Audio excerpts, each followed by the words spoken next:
ಒಂದು ಕ್ಷಣ ಕೂಡ ಬಳ್ಳಾರಿ ಬಿಟ್ಟು ಬದುಕಲಿಕ್ಕೆ ಆಗ್ತಾ ಇದ್ದಿಲ್ಲ.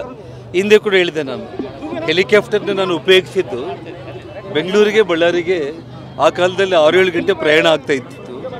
ಕೇವಲ 2 ತಾಸಲ್ಲಿ ನಾನು ಹೋಗಿ ಬರೋದ್ರಿಂದ ಸುಮಾರು 10 ಗಂಟೆಗಳ ಕಾಲ ನನ್ನ ಬಳ್ಳಾರಿ ಜನರ ಜೊತೆ, ನನ್ನ ಕಾರ್ಯಕರ್ತರ ಜೊತೆ ನನ್ನ ಕಾಲ ಕಳಿಬೋದು ಅನ್ನುವಂಥ ಒಂದು ವಿಚಾರಕ್ಕೆ ಒಂದು 20 ಕೋಟಿ ಬೆಲೆ ಮಾಡೋ ಒಂದು ಹೆಲಿಕಾಪ್ಟರ್ನ ಸುಮಾರು, ಅಂದರೆ ಅದನ್ನು ತುಂಬ ಒಂದು ಖಳನಾಯಕ ರೀತಿಯಲ್ಲಿ ಇಡೀ ರಾಜ್ಯದಲ್ಲಿ ಅಂದಿನ ಪ್ರತಿಪಕ್ಷ ನಾಯಕರು ಬೆಂಬಿಸಿ ಅವರೆಲ್ಲ ಏನು ಮಾಡಿದ್ದಾರೆ ಇವತ್ತು ತಮ್ಮ ಕಣ್ಣಾರೆ ತಾವೇ ನೋಡ್ತಾ ಇದ್ದೀರಿ.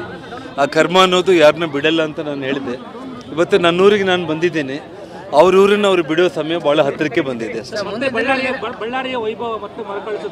ಖಂಡಿತವಾಗ್ಲೂ ಕೂಡ ನೋಡಿ, ನನಗೆ ತಮ್ಮೆಲ್ಲರೂ ಕೂಡ ಮೊದಲಿಂದ ಕೂಡ ಗೊತ್ತು, ಶ್ರೀನಿವಾಸ್ ನಿಮಗೂ ಸೀನಿಯರ್ ಇದ್ದೀರಿ.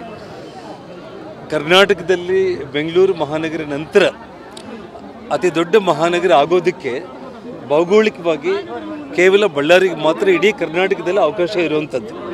ನಾನು ಹೇಳಿದೆ, ಮೈಸೂರಿಗೆ ತಂದೆಯಾಗಿರುವಂಥ ಇತಿಮಿತಿಗಳಿದೆ, ಫಾರೆಸ್ಟ್ ಆಗಿರ್ಬೋದು, ನದಿಗಳಾಗಿರ್ಬೋದು. ಅದಕ್ಕೆ ಇಲ್ಲಿನ ಸಂಪತ್ತು, ಇಲ್ಲಿನ ಖನಿಜ ಸಂಪತ್ತು, ಇಂಡಸ್ಟ್ರೀಸ್.